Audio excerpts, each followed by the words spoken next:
Question number 11 आप देखिए, P का मान बताइए ताकि रेखाएं 1 minus x by three is equal to 7 Y minus 14 by 2p is equal to Z minus 3 by 2 और 7 minus 7x by 3p is equal to Y minus 5 by 1 is equal to 6 minus Z by 5 परस्पर लंब हैं।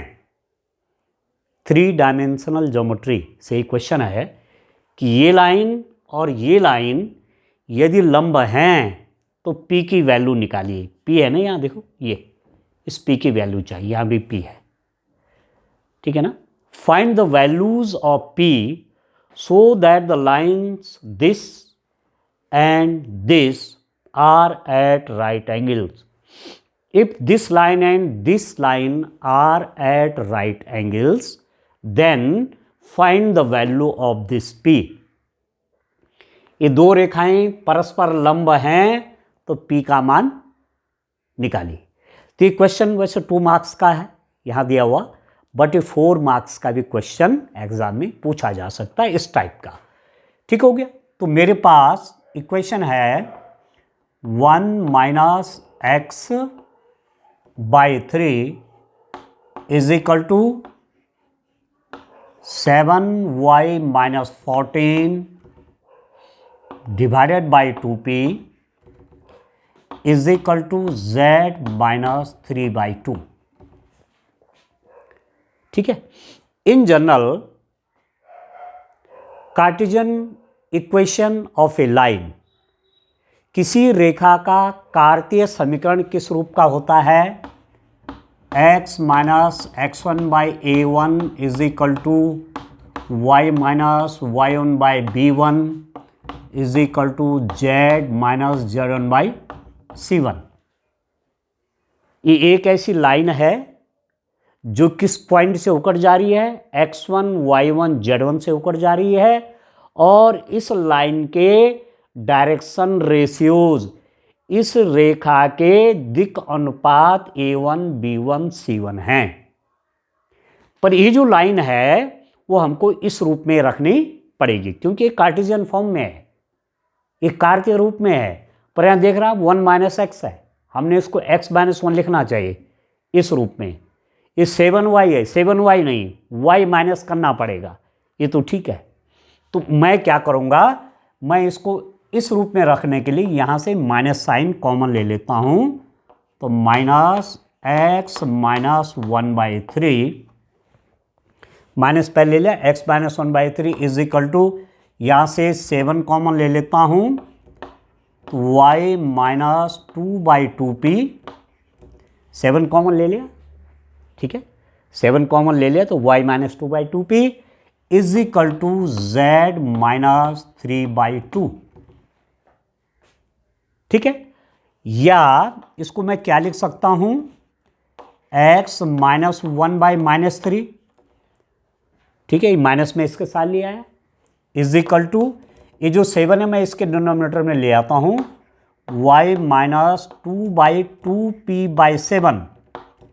इसको देखिए आप, 2p by 7 तो इस 7 ऊपर चला जाएगा तो सेम ही तो आएगा, is equal to z minus 3 by 2।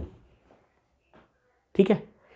इसको मैं इक्वेशन नंबर 2 मान लेता हूं, इसको मैं इक्वेशन नंबर 1 मान लेता हूं और इन दोनों का कंपैरिजन करता हूं, कंपेयरिंग, इसके और इसकी तुलना करते हैं। ठीक है। समीकरण 1 और 2 की तुलना करने पर, कंपेयरिंग इक्वेशन 1 एंड 2, समीकरण 1 व 2 की तुलना करने पर, कंपेयर कर लेते हैं।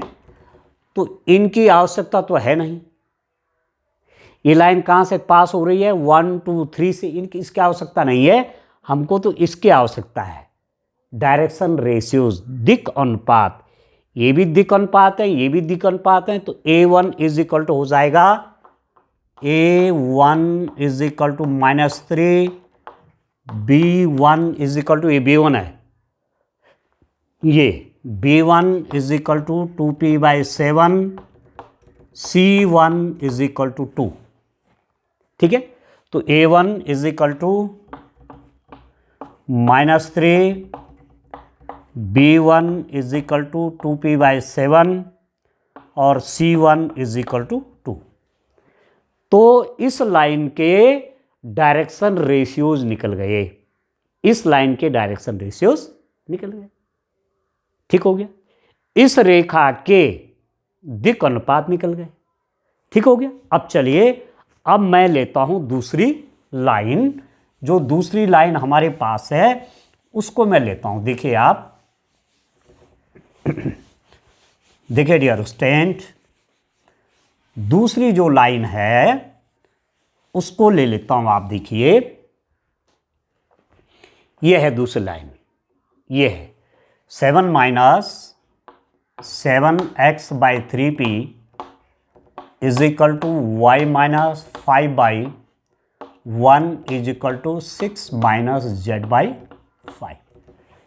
इसको, इस लाइन को मैं कार्टेशियन फॉर्म में लिख लेता हूं, कार्तीय रूप में लिख लेता हूं, इसी रूप में। ठीक है, तो यहां पर x1 की जगह मैं लिख देता हूं x2, ये y2, ये z2, ये a2, ये b2, ये c2, और इसको इक्वेशन नंबर लिख देता हूं माना 3। इसके इस रूप में लिखता हूं। ये जो लाइन है कहां से पास हो रही है, x2, y2, z2 से, और इस लाइन के दिक् अनुपात क्या हैं, a2, b2, c2। This line is passing through the point x2, y2, z2 and the direction ratios of this line are a2, b2 and c2। तो इसको भी इसी रूप में लिखता हूं। ठीक है, इसके डायरेक्शन रेशियोज मुझे तब मिल पाएंगे जब मैं इसको इस रूप में रखूंगा। अब क्योंकि यहां तो आप देख रहे हैं 7 पहले आ गया, ऐसा होता नहीं, यहां x चाहिए। ठीक है, ये ठीक है, ये इस रूप में है, पर ये भी ठीक नहीं है, इसको भी सही करना होगा। और मैं क्या करता हूं डियर स्टूडेंट, यहां से -7 कॉमन ले लेता हूं। तो -7 मैं कॉमन ले लूंगा, -7 कॉमन ले लो तो ये हो गया x -1। अब अंदर ले लो, -7x + 7, सेम है ना, इस रूप में लिख दिया, /3p इज इक्वल टू, ये तो ठीक है, y - 5/1 इज इक्वल टू, यहां से मैं माइनस साइन कॉमन ले लूंगा तो ये हो जाएगा z - 5/5। मैंने नेगेटिव साइन बाहर लिया तो ये हो गया z - 6/5। ठीक हो गया, नेगेटिव साइन बाहर ले लिया, इसको मैं अंदर ले जाऊंगा तो -z, ये +6 हो जाएगा, सेम बन जाएगा। ठीक है, और इस -7 को इसके नीचे ले आता हूं, x - 1/3p/-7। ठीक है, इसको सॉल्व करेंगे तो ऊपर मल्टीप्लाई में चला जाएगा, सेम आ जाएगा यहाँ पर, is equal to y - 5/1 is equal to, इस माइनस को इसके साथ ले लेता हूँ, z - 6/5, इसको लिख लेता हूँ इक्वेशन नंबर 4। ठीक है, अब कंपेयर करते हैं, इसके और इसकी तुलना कर लेते हैं।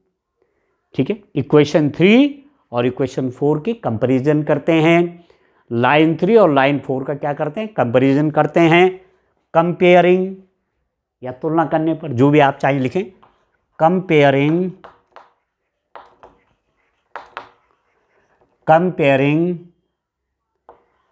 Equation 3 and 4। इक्वेशन 3 और 4 को कंपेयर कीजिए। a2 is equal to this, ये आ जाएगा a2 is equal to -3p/7, ये a2 हो गया। ये b2 कितना हो गया, b2 1 है, b2 is equal to 1। c2 कितना हो जाएगा, c2 इज इक्वल टू आ गया 5। ठीक है, तो इस लाइन के डायरेक्शन रेशियोज आ गए -3p/7, 1 और 5। इस लाइन के दिक् अनुपात आ गए -3p/7, 1 एंड 5। तो यहां मैं लिख लेता हूं, A2 is equal to -3p/7,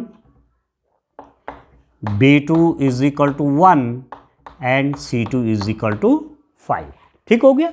तो ऐसा काम करके मतलब इन लाइंस के डायरेक्शन रेशियोज निकाल करके आगे क्वेश्चन में जो पूछा गया है उसको हम आसानी से निकाल लेंगे। ठीक है, अब देखो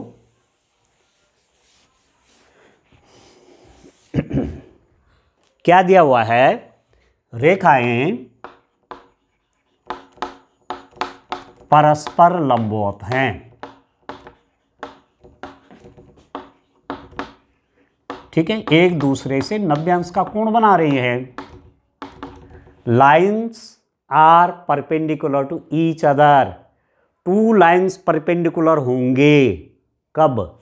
जब A1 A2 plus B1 B2 plus C1 C2 is equal to 0 होगा। जहां A1 B1 C1 एक लाइन के डायरेक्शन रेशियोज हैं और A2 B2 C2 दूसरी लाइन के डायरेक्शन रेशियोज हैं। और यदि ऐसा होता है A1 A2 plus B1 B2 plus C1 C2 0 होता है तो वे लाइंस परपेंडिकुलर होती हैं, लंबवत होती हैं। पहली रेखा के दिक् अनुपात A1 B1 C1, दूसरी रेखा के दिक् अनुपात A2 B2 C2। ये जो आपस में लंब हैं 90 डिग्रीज उनके बीच का एंगल है, तो A1 A2 plus B1 B2 plus C1 C2 क्या हो गया? 0 हो गया। अरे मैंने सब निकाला हुआ है, A1 B1 C1 A2 B2 C2, तो यहाँ रख लीजिए A1 -3 है, -3 इंटू A2 है -3p/7 प्लस B1 B1 है 2p/7, B2 कितना है 1 प्लस C1 C2 है 2 और C2 कितना है 5। This is equal to 0। अब इसको सॉल्व कर लेते हैं। ठीक है, इसको डियर स्टूडेंट सॉल्व कर लेते हैं।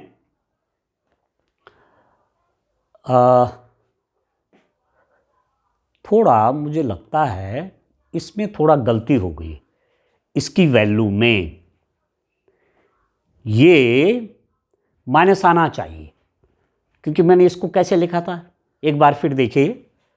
इसको मैंने लिखा था माइनस साइन कॉमन लेके 7x - 7/3p या -7 कॉमन ले लिया था। फिर से देखिए जरा है, इसको फिर से देखिए, मैंने -7 कॉमन लिया था तो x - 1/3p is equal to y - 5/1 is equal to, यहाँ मैंने माइनस साइन कॉमन लिया था तो z - 6/5 और इसको लिख दिया था मैंने -7 इसके डिनोमिनेटर में आ गया, x - 1/-3p/7 y - 1/5 is equal to z - 6/-5। तो A2 तो ये है, ठीक लिखा हुआ है। ठीक है, और ये 1 है डियर स्टूडेंट, यहाँ 5 है और यहाँ है 1। ठीक हो गया। तो B1 B2 आ गया 1 और C2 कितना आ गया -5 है। एक्चुअली ये +5 नहीं बल्कि क्या है -5 है। चलिए अब ठीक हो गया। कहने का मतलब ये हुआ कि कहाँ पर गलती हो गई हमसे कैलकुलेशन में। यहाँ +5 की जगह क्या आएगा -5 आएगा। ठीक है, और माइनस और माइनस का मल्टीप्लाई प्लस हो गया तो ये हो गया 9p/7 प्लस ये हो जाएगा 2p/7, ये हो जाएगा 5 2 जा -10 इज इक्वल टू 0, -10 वहाँ जाके प्लस हो जाएगा 9p/7 plus 2p/7, denominator same है, हर समान है तो जुड़ जाएंगे। 9p और 2p हो गया 11p/7, ये -10 को राइट हैंड साइड में ले जाऊंगा तो ये हो गया 10। अब सॉल्व करूंगा तो कितना हो गया 11p/7 इज इक्वल टू 10 तो 7 यहाँ मल्टीप्लाई में चला जाएगा, 11p इज इक्वल टू 70, ठीक है। तो p इज इक्वल टू कितना हो गया, 70/11। तो p की वैल्यू आ गई डियर स्टूडेंट 70/11। तो find the value of p, ठीक है, p का मान निकालिए। तो p की वैल्यू आ गई 70/11। तो क्वेश्चन अपने आप में इंपॉर्टेंट है, कई बार पहले भी एग्जाम में पूछा जा चुका है। तो नेक्स्ट क्वेश्चन अब देखिए आप, आइए डियर स्टूडेंट, क्वेश्चन नंबर 12 देखिए, ये भी 2 मार्क्स का क्वेश्चन है। 52 पत्तों की एक गड्डी में से यादृच्छा बिना प्रतिस्थापित किए गए 2 पत्ते निकाले गए। 52 ताश के 52 पत्तों की गड्डी है ताश की, उससे 2 पत्ते निकाले यादृच्छा बिना देखे, एट रैंडम, ठीक। दोनों पत्तों के काले रंग का होने की प्रायिकता ज्ञात कीजिए। जो 2 पत्ते निकाले गए दोनों काले रंग के, इसकी प्रायिकता चाहिए। और जब एक पत्ता निकाला, ठीक है, तो उसको फिर गड्डी में नहीं रखा, फिर वहां रखा नहीं उसको, ठीक है ना, बिना प्रतिस्थापित कह रहा है। प्रतिस्थापित कहेगा तो क्वेश्चन फिर बदल जाएगा, ठीक है। 2 cards are drawn at random and without replacement from a pack of 52 playing cards, find the probability that both the cards are black, ठीक है। प्रोबेबिलिटी फाइंड आउट करनी है कि प्लेइंग कार्ड जो 52 प्लेइंग कार्ड्स हैं, उनमें से 2 कार्ड एट रैंडम ड्रॉ किए गए और दोनों क्या होंगी, ब्लैक होंगे, इसकी प्रोबेबिलिटी चाहिए। तो वो आप जानते हैं कि गड्डी में पत्तों की संख्या, गड्डी में पत्तों की संख्या कितनी है,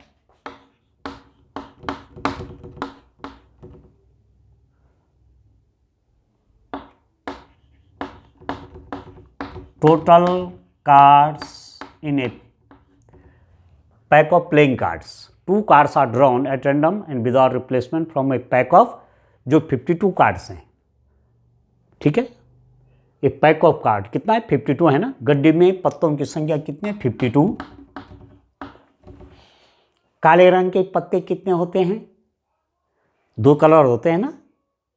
ताश की जो गड्डी है उसमें 2 कलर है, ब्लैक एंड रेड।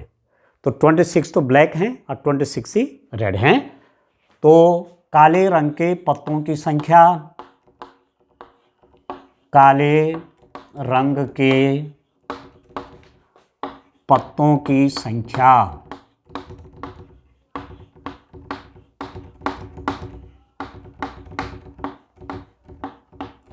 काले रंग के पत्तों की संख्या 26, ठीक है। माना काले रंग का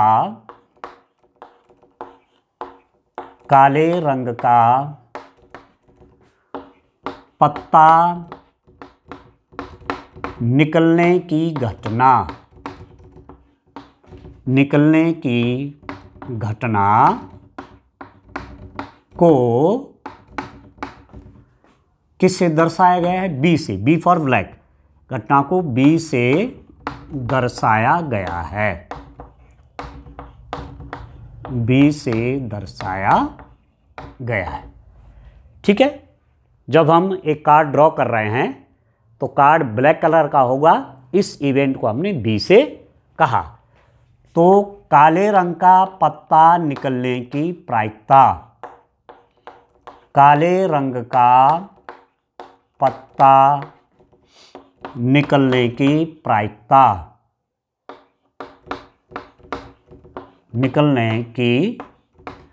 प्रायिकता,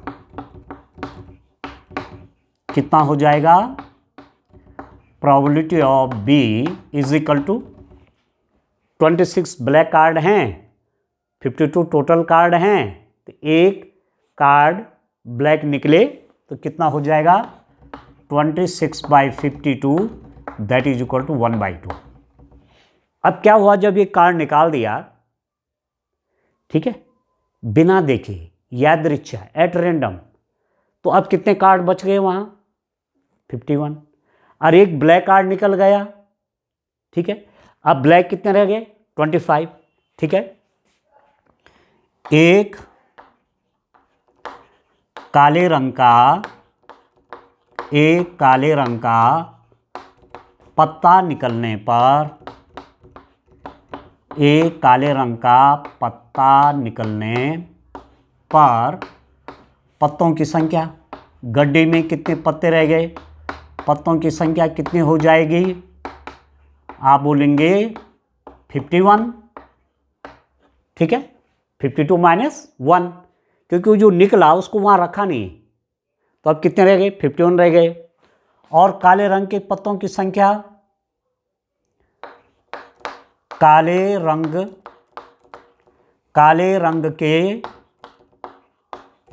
पत्तों की संख्या, काले रंग के पत्तों की संख्या कितनी हो गया? अब 25 रह गए, ठीक है। तो दूसरा काले रंग का पत्ता निकलने की प्रायिकता, जबकि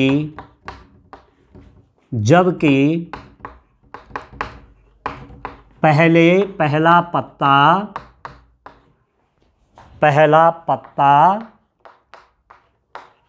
काले रंग का है, पहला पत्ता काले रंग का है, दूसरा पत्ता भी काले रंग का निकलेगा। दो पत्ते निकाले, पहले एक फिर दूसरा, ठीक है। दूसरा पत्ता भी काले रंग का होगा, जबकि पहला पत्ता क्या है? काले रंग का निकला। तब कंडीशनल प्रॉपर्टी हो जाएगी डियर स्टूडेंट। ऐसे लिखते हैं ना आप कंडीशनल प्रॉपर्टी को। पहला काला पत्ता निकला है तो दूसरे पत्ते की भी काले होने की प्रायिकता कितना हो गया? अब 25 कितने में से? 51 में से, ठीक है। दूसरा काले रंग का पत्ता निकलने की प्रायिकता 25/51, ठीक है। अब बात आ रही है कि दोनों काले रंग के पत्ता निकलने की प्रायिकता, पहला भी काला निकला और दूसरा भी काला निकला। अब दोनों क्या निकालना है? दोनों पत्तों के काले रंग का होने की प्रायिकता, दोनों पत्तों के काले रंग का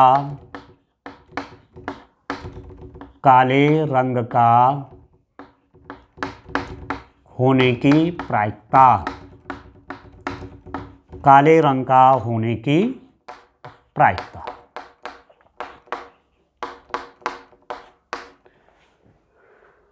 probability that both the cards are black, क्या हो जाएगा?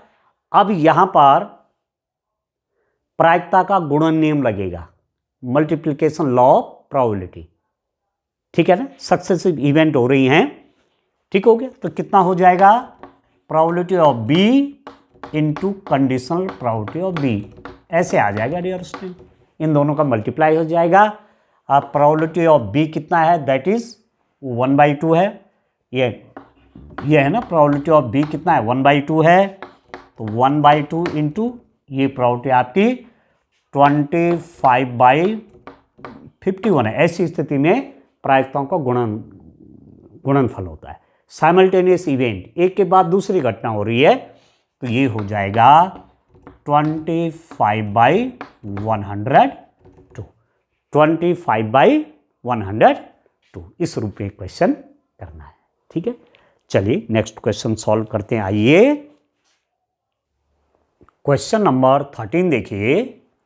मान लीजिए a is equal to r minus A3, A3 हटा रखा है, मतलब सेट ऑफ रियल नंबर्स, वास्तविक संख्याओं के समुच्चय से A3 हटा दिया, बाकी सब है वहाँ, वो A सेट है। B कैसा है? R माइनस, यहाँ से 1 हटा दिया है, ठीक है। fx फंक्शन कैसे परिभाषित है? x माइनस 2/x-3 द्वारा परिभाषित फलन a से b f such that a map down b पर विचार कीजिए। क्या f एकैकी तथा आच्छादक है? अपने उत्तर का औचित्य भी बताइए। Let a is equal to r minus 3 and b is equal to r minus this 1 यदि सेट है। इस a से 3 हटा रखा है, r से 3 हटा के a बना है, r से 1 हटा के b बना है। Consider the function f such that a map down b, a से b में एक फंक्शन है डिफाइंड बाय फंक्शन ऐसा डिफाइंड है। Is f 1 1 and onto, क्या हमें दिखाना है कि क्या f 1 1 ऑन टू है। जस्टिफाई योर आंसर, अपने आंसर को जस्टिफाई भी कीजिए। यदि 1 1 है तो क्यों है और ऑन टू है तो क्यों है। ठीक है, तो आपके पास देखिए dear student, function is given as x minus 2/x-3, ये फंक्शन दिया है।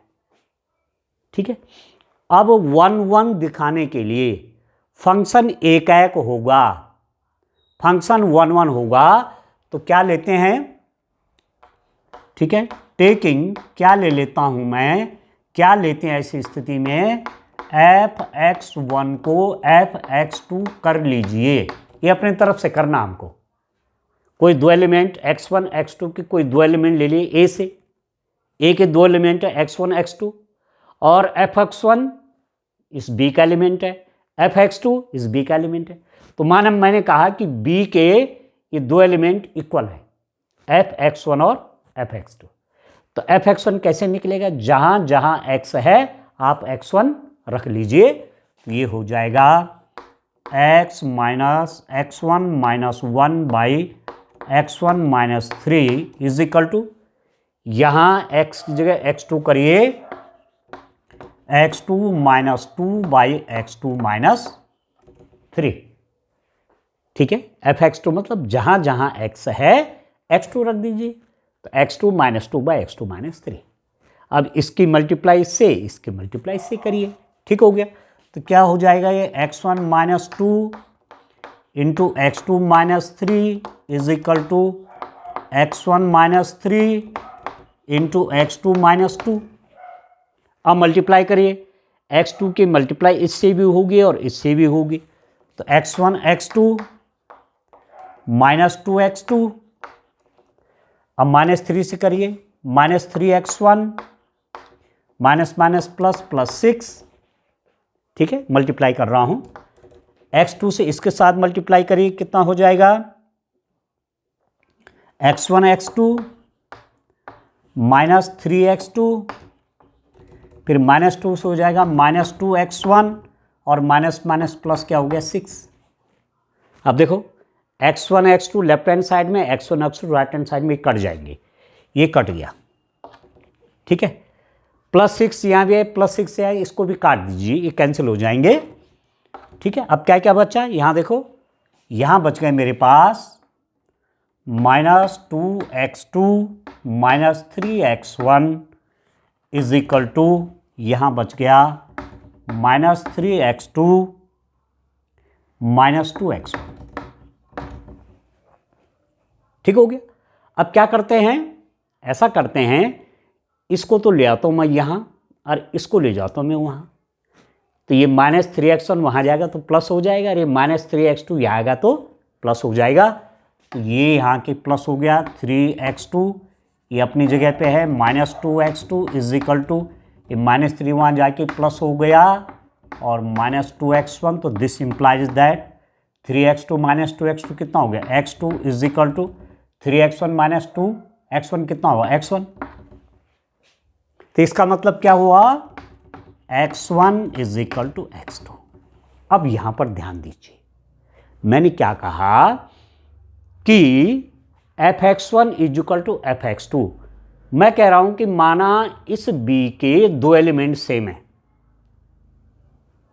ठीक है, इसके एलिमेंट की इमेज है ना यहां, इसके अवयवों का प्रतिबिंब बनता है ना यहां, तो माना मैंने कहा कोई दो प्रतिबिंब बराबर हो गए, कोई दो प्रतिबिंब बराबर हो गए, fx1 fx2 इसके दो मान इस सेट बी में कोई दो मान सेम हैं, तो जब मैंने आगे हल किया तो क्या हुआ, x1 is equal to x2 आ गया। मतलब यहाँ पर x1 और x2 अलग अलग नहीं हैं, x1 is equal to x2 मतलब सेम है ये।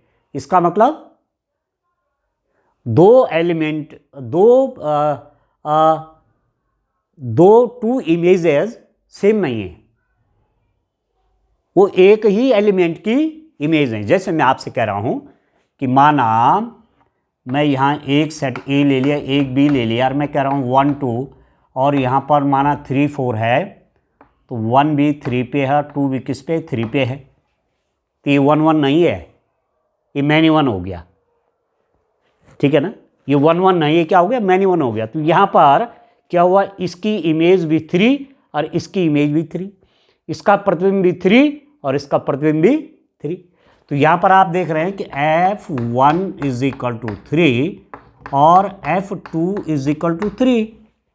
ठीक है, तो यहाँ पर आप कह सकते हैं कि f1 is equal to f2, f1 और f2 बराबर है, but 1 is not equal to 2, एक दो के बराबर नहीं है। मतलब यहाँ अलग अलग एलिमेंटों की सेम इमेज है, पर यहाँ ऐसा नहीं हुआ, यहाँ वो एलिमेंट क्या निकल गए, सेम निकल गए। इमेजेस सेम हैं तो एलिमेंट भी सेम है। ठीक है, ठीक है, तो इसका अर्थ ये हुआ कि मैपिंग क्या है, 1 1। तो ये तरीका ये आपको सीख जाना है, जब 1 1 शो करते हैं तो ऐसा लाना पड़ता है। तो इसका मतलब f एक की है, f इज 1 1, f इज 1 1। ठीक है, किन्हीं दो एलिमेंट की एक इमेज नहीं है, एक एलिमेंट की एक ही इमेज है, इसका मतलब ये हुआ। तो 1 1 तो आ गया, आधा क्वेश्चन तो हो गया आपका। क्या f एक है कि, हाँ f तो एक है कि हो गया। इसके अलावा देखता हूं मैं और आगे देखते हैं, इसको आच्छादक दिखाने के लिए ये ऑन टू है कि नहीं है उसको देखते हैं हम। ठीक है, ये ऑन टू है या नहीं है उसको देखते हैं डियर स्टूडेंट। अब ध्यान दीजिए क्या तरीका, कौन सा तरीका हम लगाते हैं जिससे हम ऑन टू शो कर लेते हैं, उसका तरीका है। ठीक है, अब देखिए आप, fx क्या है, किसका एलिमेंट fx, इसका एलिमेंट x के रूप में है, यहां पर जो x है इसका एलिमेंट है x, और fx किसका एलिमेंट है, ये इसको मैं y भी कहते हैं, हम इसके एलिमेंट को y भी कहते हैं। तो इसको मैं y लिख लेता हूं, लेट, मैंने माना let y belongs to b, y इसका एलिमेंट है, and y is equal to x minus 2y x minus 3। इसका मैंने कोई एलिमेंट ले लिया y, वही तो fx है, इसके एलिमेंट को fx बोलो चाहे y बोलो, तो y is equal to this. अब इसकी मल्टीप्लाई यहां हो जाएगी, this implies that y into x minus 3 is equal to x minus 2। Solve कर लीजिए, this implies that x y minus 3y is equal to x minus 2, इस minus को यहाँ ले लीजिए, this implies that x y minus x is equal to minus 3y, वहाँ जाके plus हो गया। ठीक है, यहाँ से मैं x कॉमन ले लेता हूँ तो मेरे पास आया y minus 1 is equal to 3y minus 2। तो x की वैल्यू कितनी हुई डियर स्टूडेंट, यहाँ पर देखिए x इज इक्वल टू, ये इसके डिनोमिनेटर में चला जाएगा, तो x is equal to 3y minus 2 divided by y minus 1, ये x की वैल्यू आ गई। ठीक है, ठीक हो गया। अब आप देख रहे हैं कि इस सेट में 1 नहीं है, इस सेट B में 1 नहीं है, इसलिए x की वैल्यू निकलेगी। ठीक है, यहां पर हमारे पास क्या है, y is not equal to 1, y की वैल्यू 1 नहीं हो सकती, क्योंकि सेट क्या ले रखा B, r माइनस 1, इस r से 1 को पहले हटा दिया गया है, तो B में 1 नहीं है, तो y is not equal to 1। ठीक है, बाकी y का जो भी मान मैं यहां से लूंगा 1 को छोड़ करके, ठीक है, क्योंकि 1 तो यहां है ही नहीं, तो y का मैं जो भी मान यहां से लूंगा मुझे x का कोई ना कोई मान आने वाला है। y मैंने 2 रखा तो देखो 2 - 1 यहाँ 1 बन गया, और 3 2 जा 6 -2 4, तो 4 आ गया। तो जो भी मैं y का मान रखूंगा मुझे x का मान निकल जाएगा, कोई एक मान मिलेगा y is not equal to 1, ये हम जान रहे हैं। तो यहां मैं लिख सकता हूं कि y के, ऐसे लिख लेता हूं, y बिलोंग्स टू b के प्रत्येक मान के लिए, y बिलोंग्स टू b के प्रत्येक मान के लिए, प्रत्येक मान के लिए x का एक मान है, x का एक मान है। कोई भी वैल्यू, जैसे मैंने कहा y मैंने 2 रखा, 2 - 1 नीचे 1 आ गया, 3 2 जा 6, 6 - 2 कितना आ गया 4, तो ये 4 हो गया, तो 4 आपको यहां मिलेगा। यहां 3 नहीं आएगा, यहां 3 नहीं मिलेगा, बाकी सब मिलेंगे, सारी वैल्यूज मिलेंगी, ठीक है। तो जो भी वैल्यू मैं y की रखूंगा 1 को छोड़ करके, तो x की प्रत्येक वैल्यू निकलेगी जो a में है। तो मतलब कि y के प्रत्येक मान के लिए, y के इसका मैं कोई भी मान ले लूंगा इस सेट में y का, तो मुझे x में कोई मान मिलेगा। मतलब कि इसके प्रत्येक एलिमेंट की इमेज यहां होगी। यहां तो इमेज है ना, यहां कोई एलिमेंट है, यहां अवयव है, और यहां उनके प्रतिबिंब है। तो यहां कोई भी प्रतिबिंब मैंने उठाया तो यहां किसी न किसी एलिमेंट का प्रतिबिंब है। यहां किसी भी एलिमेंट को लिया तो वहां वो यहां किसी न किसी एलिमेंट की इमेज है, यहां के एलिमेंट की इमेज यहां है। तो जो भी इमेज हमने यहां से ली, किसी भी कोई इमेज यहां देखी, वो यहां किसी न किसी एलिमेंट की इमेज है। इसका मतलब f क्या हो गया, आच्छादक हो गया। तो इसका मतलब f क्या है, आच्छादक है। f is onto, f is onto. तो लास्ट में आपको लाना क्या था, क्या f एक है कि आच्छादक है? आप लिखेंगे हां, f एकाकी और आच्छादक है, एकाकी और आच्छादक है। f is 1 1 and onto. आया समझ में? अपने उत्तर को औचित्य भी बताई, वो मैंने आपको एक्सप्लेन कर दिया है, ठीक है डियर स्टूडेंट। इस रूप में क्वेश्चन करना है, रिलेशन एंड फंक्शन, संबंध एवं फलन। पहली एक्सरसाइज का है, पहली चैप्टर का है ये। क्वेश्चन नंबर 13 में ही अथवा है, और क्वेश्चन नंबर 13 हमने सॉल्व किया था, उसी में अथवा है। एग्जाम में या तो आपको वो करना है या ये करना है, ऐसे तो होता है अथवा में और में। और एक बात आपको और जाननी है कि जब भी और अथवा वाला क्वेश्चन होता है वो उसी चैप्टर का होता है। ये नहीं कि एक क्वेश्चन इस चैप्टर का और वाला अथवा वाला दूसरे चैप्टर का होगा, नहीं, जिस चैप्टर का क्वेश्चन होगा उसी में ही अथवा होगा, ठीक है ना। चलिए फिर आगे क्वेश्चन आप देखिए। मान लीजिए XY तल में स्थित समस्त रेखाओं का समुच्चय L है। XY प्लेन है, उसमें जितनी भी लाइन हैं उसका सेट है L, समुच्चय L है, जितनी भी लाइन है किसी XY प्लेन में। और L में R, और एक, क्योंकि जब भी रिलेशन परिभाषित किया जाता है, संबंध परिभाषित किया जाता है, तो उसके लिए सेट चाहिए। सेट के एलिमेंट के बीच होता है ना, तो सेट L है और उसमें एक रिलेशन है R, एक संबंध R है L1 L2, ये ऑर्डर पेयर, एक उसका एलिमेंट कैसा है, सच दैट L1 समांतर है L2 के। मतलब हमने जितनी भी लाइंस हैं, ठीक है ना, उनका सेट बनाया वो L है, और एक संबंध R इस ढंग से बनाया समांतर रेखाओं का, एक रेखा दूसरे के समांतर है, वो संबंध है, द्वारा परिभाषित संबंध है। ठीक है, सिद्ध कीजिए कि R एक तुल्यता संबंध है। R तुल्यता, तो तुल्यता संबंध आप जानते हैं क्या क्या होना चाहिए? स्वतुल्य होना चाहिए, सममित होना चाहिए, संक्रामक होना चाहिए। तीन चीज दिखानी होंगी, स्वतुल्य, सममित और संक्रामक, तब जाके R क्या होगा? तुल्यता संबंध होगा। तो 1 मार्क्स का क्वेश्चन एग्जाम में ये भी आपके पास आ सकता है कि तुल्यता संबंध किसे कहते हैं।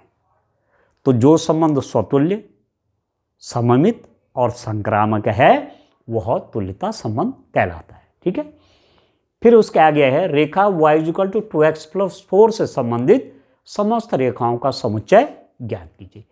इससे रिलेटेड समस्त रेखाओं का समुच्चय चाहिए।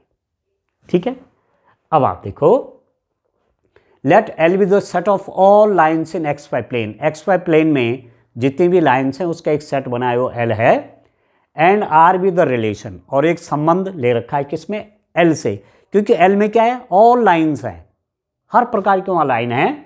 तो एक रिलेशन R ऐसा लिया, R = L1 L2 means parallel line का रिलेशन लिया, L1 is parallel to L2, क्योंकि जब सभी लाइन ले रहे हैं तो पैरेलल लाइन भी होंगे ना वहाँ, तो उनका रिलेशन ले लिया।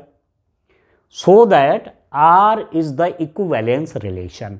हमें शो करना है कि R इक्विवेलेंस रिलेशन है।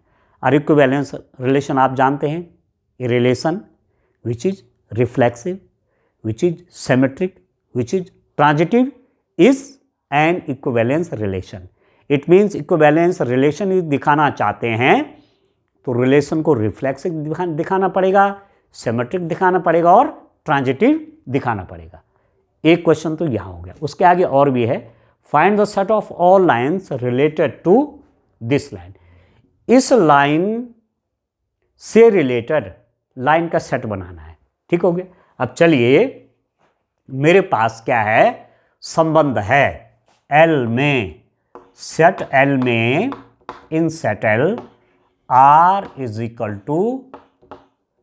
L1 L2 such that L1 समांतर है L2 के। ये है ना संबंध, ये तो हमें दिया हुआ है, L1 is parallel to L2। अब आप जानते हैं कि प्रत्येक रेखा स्वयं के समांतर होती है। Each line is parallel to itself. एक लाइन मैंने ये खींची तो ये लाइन अपने आप के पैरेलल है। ठीक है, तो मैं लिख लेता हूं, for every L1 belongs to L। L1 कोई लाइन है, L में L1 belongs to R। L1 belongs to R मतलब L1 के समांतर, ये तो होता ही है। ठीक है ना। L1 स्वयं के समांतर है, L1 is parallel to itself.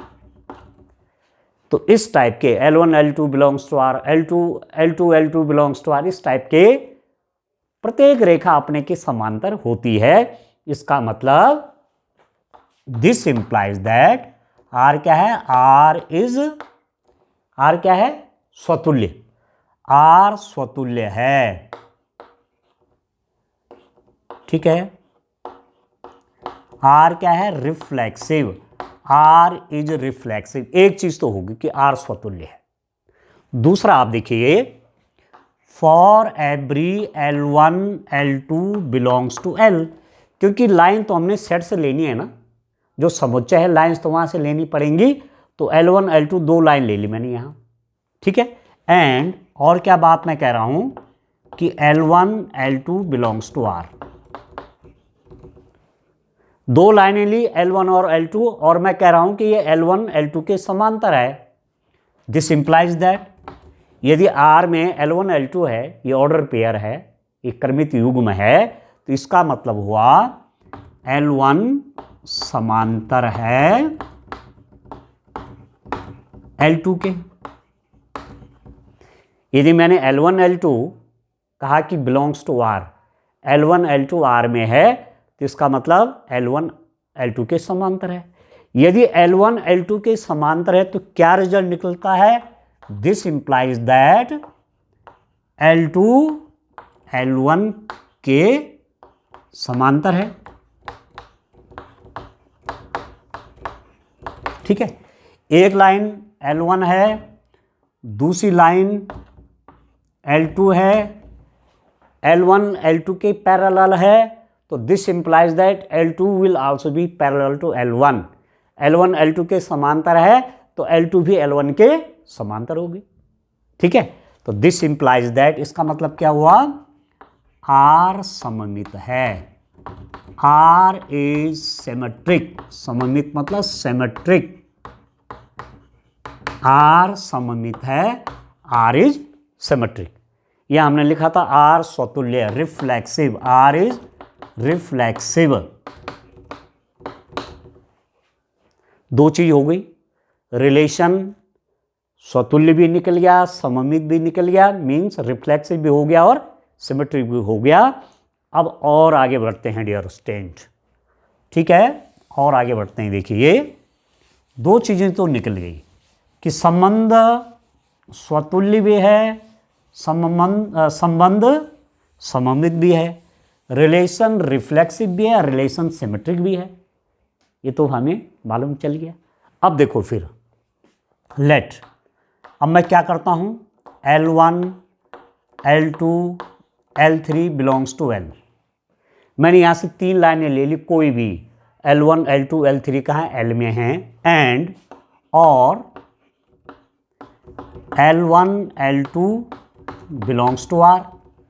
And कह रहा हूं मैं, अभी आगे हैं, L1 L2 R में है, L2 L3 belongs to R।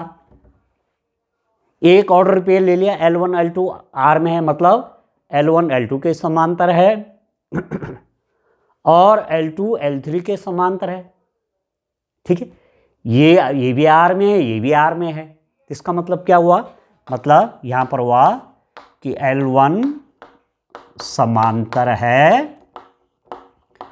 L2 के, तथा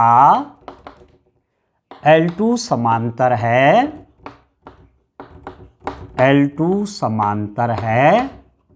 L3 के। L1 is parallel to L2 and L2 is parallel to L3। अब देखो, ये L1 लाइन है, ये L2 लाइन है, एक लाइन और हमने खींच ली, ये है L3। अब ये इसके पैरेलल है, ये इसके पैरेलल है। L1 L2 के समांतर है और L2 L3 के समांतर है।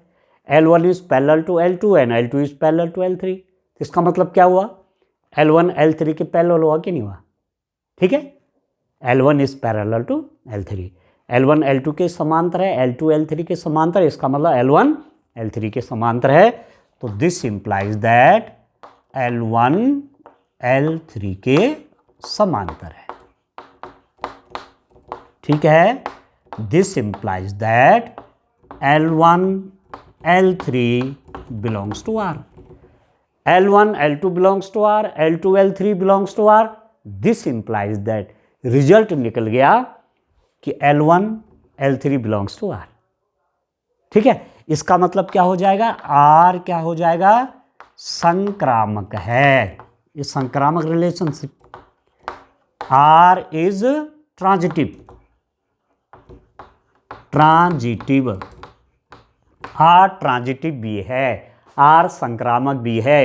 ये इसके समांतर था, ये इसके समांतर था, ये इसके समांतर हो गया, इसके पैरेलल था, ये इसके पैरेलल था, ये इसके पैरेलल निकल गया। तो ये रिलेशन क्या कहलाता है? इस टाइप का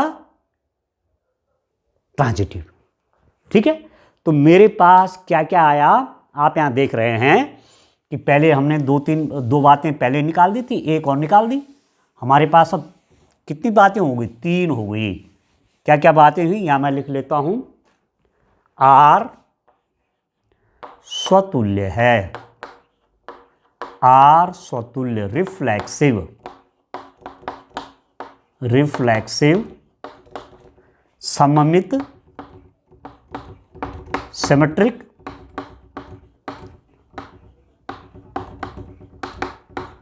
और संक्रामक,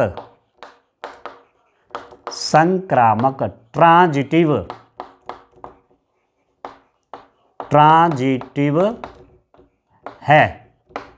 आर स्वतुल्य है, सममित है, संक्रामक है। इसका मतलब कोई संबंध स्वतुल्य हो, सममित हो, संक्रामक हो तो क्या हो गया, वो तुल्यता संबंध होता है। ये relation is reflexive, symmetric, transitive, it means that relation is equivalence relation. इसका मतलब आर तुल्यता संबंध है, आर एक तुल्यता संबंध है। ठीक है, ये तो प्रूफ करना था। R is an equivalence relation. हो गया प्रूफ, एक चीज तो निकल कर आ गई।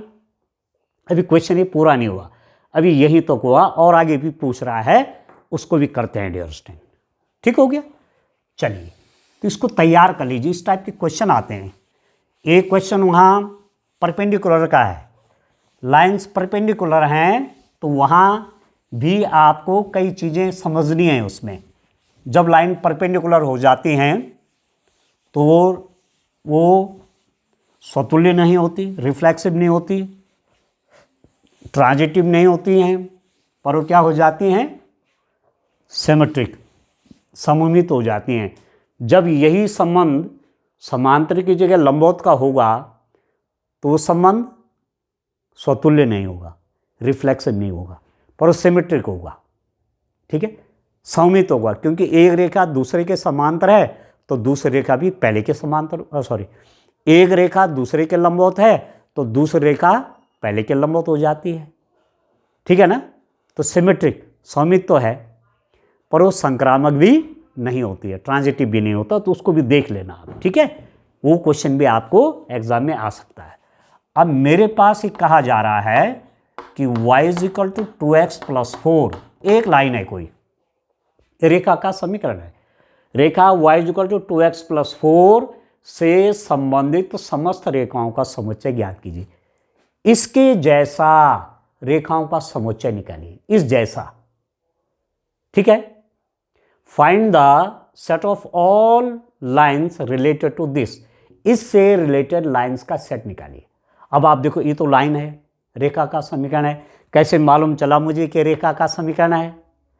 x की घात 1, x की पावर 1, y की पावर 1, जब वेरिएबल x y की पावर 1 इक्वेशन में होती है तो वह सरल रेखा का समीकरण होता है, लीनियर इक्वेशन है, लीनियर इक्वेशन है। ठीक हो गया। अभी +4 जो है ये कोई पर्टिकुलर लाइन है कोई। ठीक है, ये कोई पर्टिकुलर लाइन है। अब कहाँ से होकर जा रही है ये भी हम इसे निकाल सकते हैं कि कहाँ से होकर जा रही है इस लाइन का ग्राफ। चलो मैं इस लाइन का ग्राफ आपको बता देता हूँ कि लाइन जा कहाँ से रही होगी।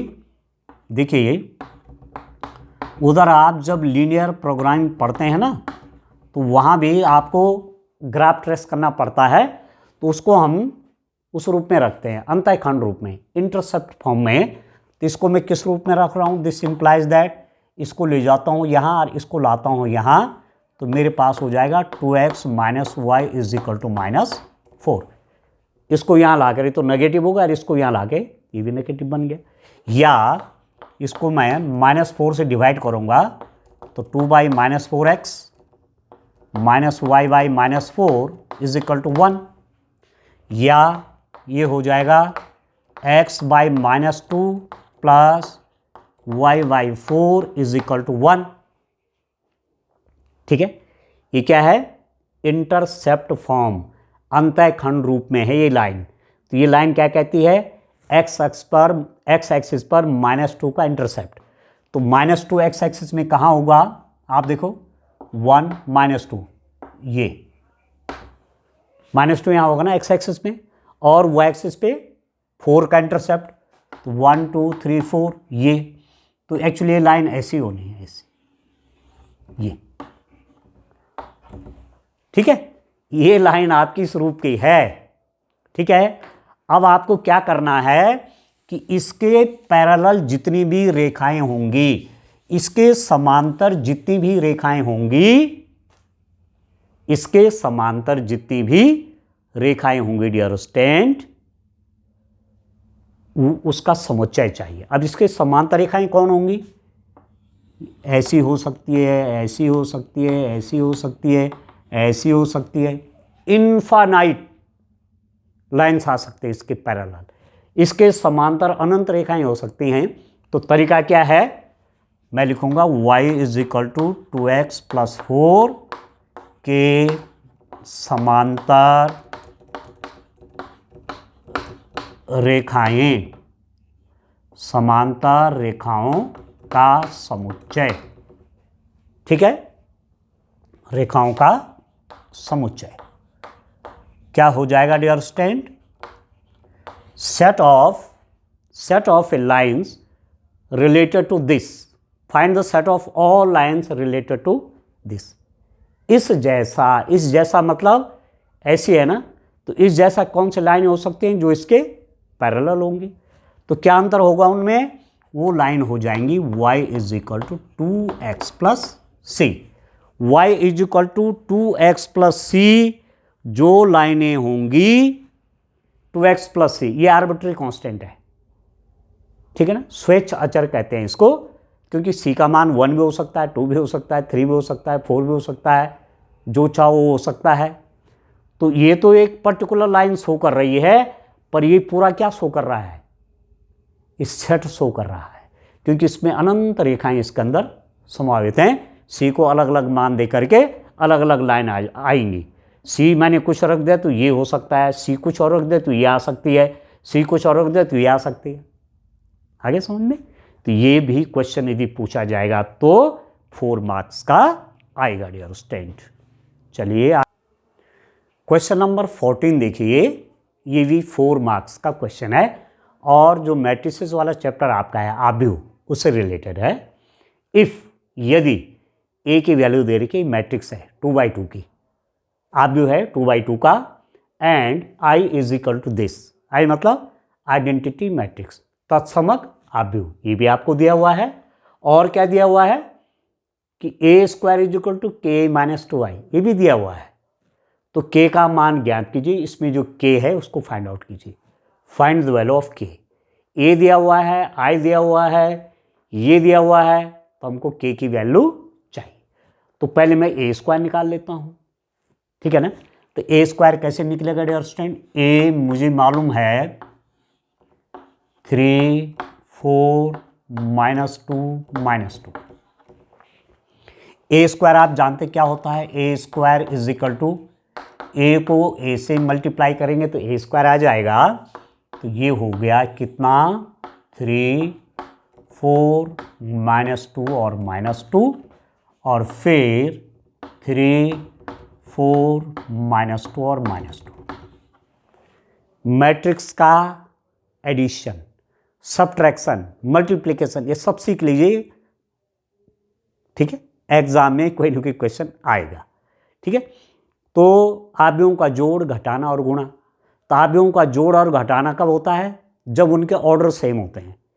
यदि आव्यूहों की कोटियां सेम हैं तो उनको आप जोड़ सकते हैं, घटा सकते हैं।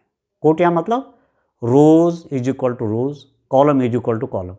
दो आव्यूहों के रोज और कॉलम सेम हैं तो उनको प्लस भी कर सकते हैं, माइनस भी कर सकते हैं।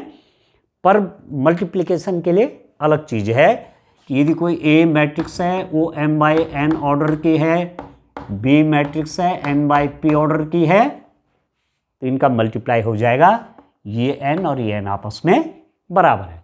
इसके कॉलम्स और इस मैट्रिक्स के रोज आपस में इक्वल हैं तो मल्टीप्लाई हो जाएगा, ए भी निकल जाएगा, ठीक है। यहाँ पर तो 2/2 की ये भी है, 2/2 की ये भी है, तो आसानी से मल्टीप्लाई हो जाएगा। देखना 2/2 की ये है, पहले रो दूसरा रो, पहला कॉलम दूसरा कॉलम, ऐसे ये भी है, तो ये आपका इक्वल हो गया, तो हम मल्टीप्लाई कर पाएंगे आसानी से, ठीक हो गया। अब देखो मल्टीप्लाई होता कैसे है। पहली रो का मल्टीप्लाई पहले कॉलम के एलिमेंट के साथ, पहली रो के एलिमेंट का मल्टीप्लाई पहले कॉलम के एलिमेंट के साथ। तो ए स्क्वायर इज इक्वल टू कितना हो गया ये, इसका मल्टीप्लाई इसके साथ, 3 3 जा 9, और इसका मल्टीप्लाई इसके साथ -8, इसका मल्टीप्लाई इसके साथ, 3 का मल्टीप्लाई इसके साथ -6, और -2 का मल्टीप्लाई -2 के साथ, तो ये हो गया +4। पहली रो का एलिमेंट पहले कॉलम के साथ, इसके एलिमेंट का इसका मल्टीप्लाई, 3 3 जा 9, 4 2 जा -8, फिर इसका मल्टीप्लाई इसके साथ -6 +4। अब इसका मल्टीप्लाई इसके साथ, दूसरी रो का पहले कॉलम के साथ, इसका मल्टीप्लाई इसके साथ, तो 12, ठीक है, और इसका मल्टीप्लाई इसके साथ, तो -8। फिर इसी रो के एलिमेंट का मल्टीप्लाई इस कॉलम के एलिमेंट के साथ, 4 2 जा -8, और -2 ये हो गया +4। तो कितना हो गया ये, ए स्क्वायर हो गया यहाँ पर, 9 में से 8 गया 1, -6 +4 ये हो गया -2, यहाँ पर हो गया 4, यहाँ पर हो गया -4। ठीक है, अब देखो हमें क्या दिया हुआ है डियर स्टूडेंट, आप देखो क्या दिया हुआ है, हमको क्या दिया हुआ है उसको देखते हैं। हमको दिया हुआ है, यहाँ पर देखिए ये दिया हुआ है, इसका यूज़ करते हैं आप कि A square is equal to KA -2i, ये दिया हुआ है। तो ए स्क्वायर ये हो गया, ए स्क्वायर कितना हो गया 1 4 -2 -4, ये तो ए स्क्वायर है, ये मैंने यहाँ रख दिया, is equal to KA, K into A मतलब 3 4 -2 और थोड़ा सा सही लिख देता हूँ जिससे दिख, अब इसकी आवश्यकता तो है नहीं, यहाँ ए स्क्वायर निकालो, इसको रहने देता हूँ, ठीक है, ठीक से लिखता हूँ हैं, जिससे आपको समझने में दिक्कत ना आए।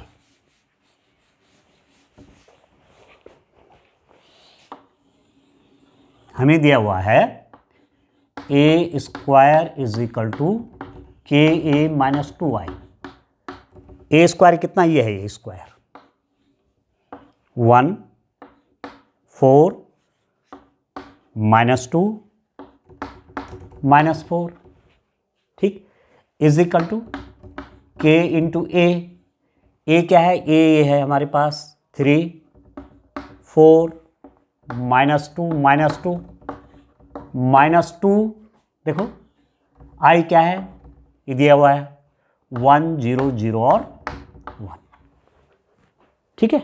अब देखो सॉल्व करते हैं, और आप देखिए ये मेरे पास आ गया कितना,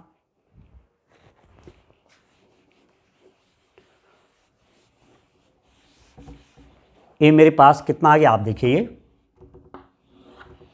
ये हो गया dear student 1 4 -2 -4 is equal to, अब देखो इस मैट्रिक्स में K से मल्टीप्लाई करिए, तो K से मल्टीप्लाई करना मतलब प्रत्येक एलिमेंट में K से मल्टीप्लाई हो जाएगा, यहाँ भी होगा, यहाँ भी होगा, यहाँ भी होगा, यहाँ भी होगा, तो कितना हो जाएगा ये 3K -2K 4K और -2K, -2 की मल्टीप्लाई करें, इससे भी होगा, इससे भी होगा, इससे भी होगा, इससे भी होगा, 2 का मल्टीप्लाई 1 के साथ 2, 2 का मल्टीप्लाई इसके साथ 0, 2 का मल्टीप्लाई इसके साथ 0 और 2 का मल्टीप्लाई इसके साथ 2, ठीक है। अब ये दो मैट्रिक्स का सब्ट्रैक्शन है, तो सरल तरीका क्या है, इस माइनस साइन को अंदर ले लो, तो जब माइनस साइन को अंदर ले लेंगे तो प्रत्येक जगह ये साइन चला जाएगा, ये जैसे +2 है इसको -2 बना देगा, +2 है -2 बना देगा, यदि यहाँ पर -2 होता तो उसको +2 बना देता, तो मेरे पास आ गया 1 4 -2 -4 is equal to 3K 4K -2K -2K plus, देखो इस माइनस को अंदर ले लिया मैंने, तो ये हो गया -2 0 0 और -2, ठीक है ना। ये तरीका है माइनस करने का। आप इसको प्लस कर लीजिए और माइनस साइन अंदर ले लीजिए। तो जिसका साइन प्लस है उसको माइनस कर लीजिए, जिसका माइनस है उसको प्लस कर लीजिए। तो चलिए अब मैं इसको यहाँ सॉल्व करता हूँ। मेरे पास कितना रहा है डियर स्टूडेंट, ध्यान से देखिए। यहाँ देखिए मेरे पास ये है ना, तो इन दोनों को प्लस करिए। ये इसमें प्लस होगा, ये इसमें प्लस होगा, ये इसमें प्लस होगा और ये इसमें प्लस होगा। तो कितना हो जाएगा ये आप देखो, 1 4 -2 -4 इज इक्वल टू, इसको इसमें प्लस करेंगे तो क्या हो जाएगा 3k -2, इसको इसमें प्लस करेंगे तो यही रह जाएगा -2k, इसमें ये प्लस होगा 4k + 0 तो ये 4k रहेगा, और -2k में -2 प्लस होगा तो -2k -2। ठीक है, चलिए अब इन सब की आवश्यकता नहीं है, तो ये मैंने हटा दिया डियर स्टूडेंट।